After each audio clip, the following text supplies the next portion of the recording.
sa mga makukonsiderang magaling, kinakakatakutan at walang awang general ng sandatahang lakas noong kanyang kapanahunan. Siya ang general ng Imperial Japanese Army noong ikalawang digmaang pandaigdig, Tomoyuki Yamashita, o mas kilala sa tawag na General Yamashita. Ipinanganak noong November 8, 1885 sa Otoyo, Japan. Anak ng isang doktor na nangarap na magkaroon ng anak na magsisilbi sa sandatahang lakas ng Japan, kung kaya't sa murang edad pa lang ay ipinasok na siya ng kanyang ama sa military school. 1905, nang magtapos si Yamashita sa 18th class ng Imperial Japanese Army Academy, sa 720 mga kadeteng nagtapos, si Yamashita ay ang pang-16 sa pwesto. 1908, nang mapromote si Yamashita bilang tenyente, napasabak ang kanyang abilidad na makipaglaban ng Japan sa German Empire. Noong 1914 sa Shandong, China, makalipas ang 2 taon, ay umakyat ang ranggo ni Yamashita. Ngayon, siya ay isa ng ganap na kapitan ng Japanese Imperial Army.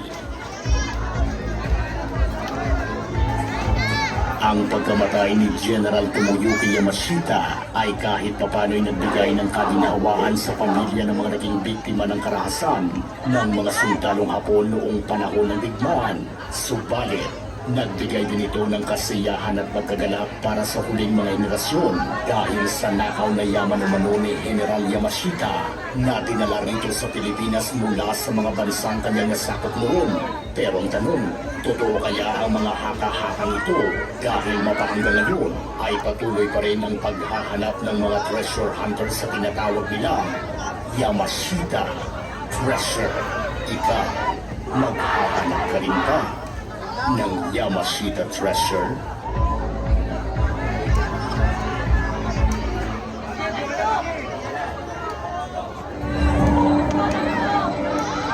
Isang dapit hapon,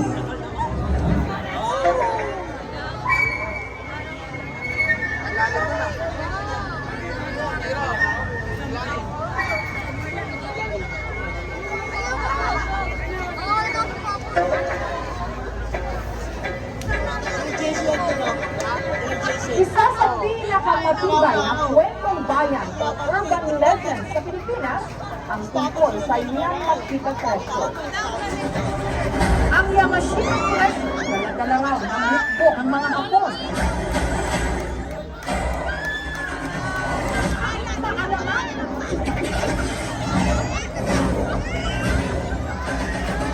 Na Yamashita Treasure.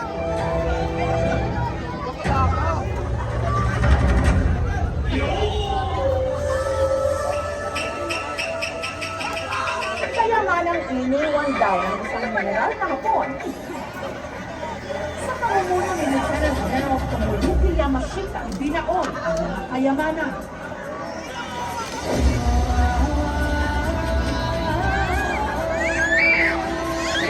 Ang Yamashita Treasure pinakasilang na kwentong bayan sa Pilipinas. Noong panahon ng Hapon, buhay na Yamashita.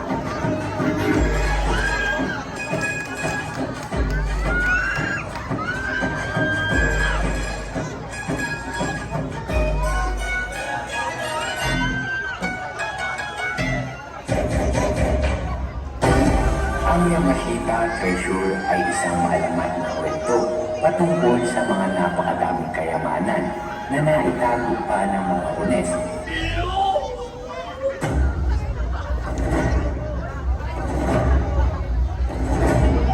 Si Yamashita, sabi niya, siya lang sa pananalita ng lahat ng yaman sa Peninsulang Asia.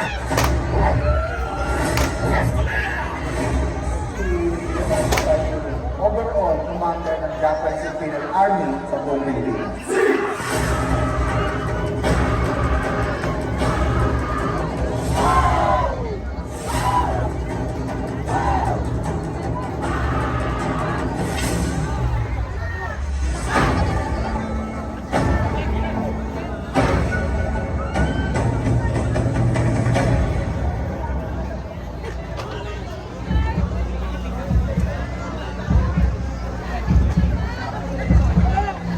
Yamashita Treasure, ang mga kwento sa likod nito.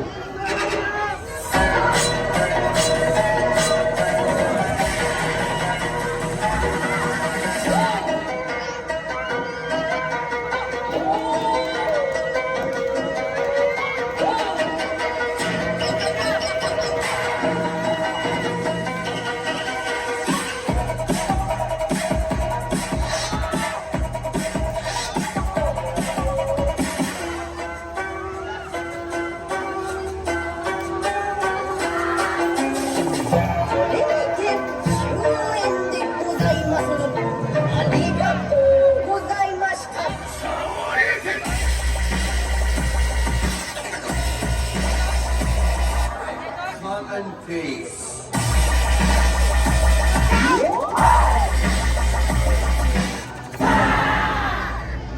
Anong pumapasok sa isip natin kapag namabanggit ang pangalan ni Rashida? Sa mga makukonsiderang magaling, kinakatakutan at walang hawang general ng sandatahang lakas noong kanyang kapanahunan.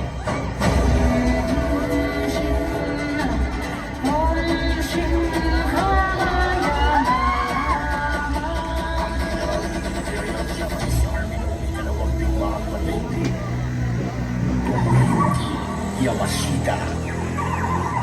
Let's go. Hey.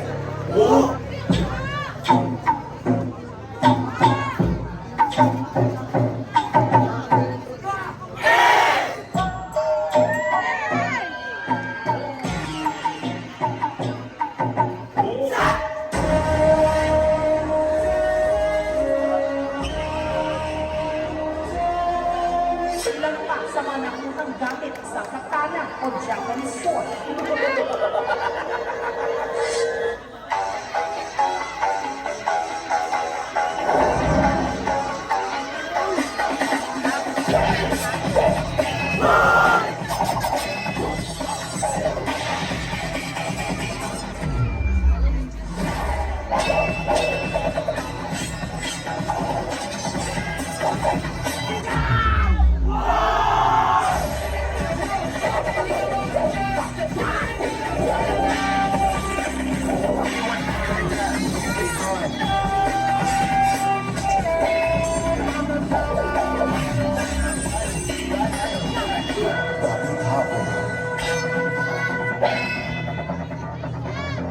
Yamashita's treasure.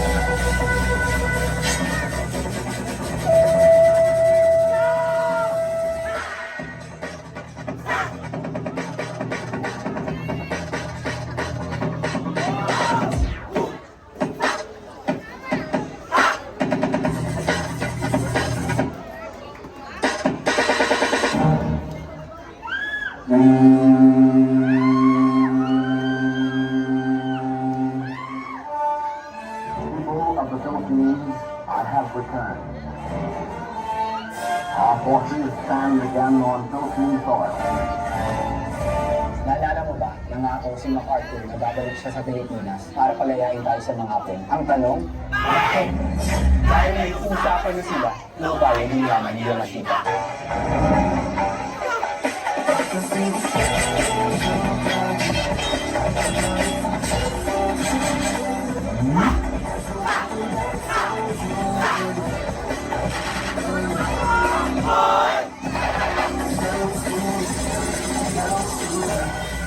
Ang nasabing pagkahanap sa Yamashita treasure noong nalaman ni Presidente Marcos That's one of the questions that I wanted to find out. Presidente Ferdinand Marcos. Meron daw talagang nakatagong ginto?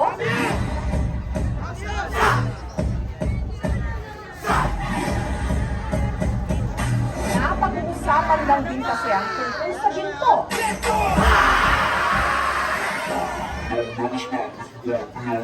Ilan pa sa mga nakuhang gamit mula sa taro, isang katana o Japanese sword.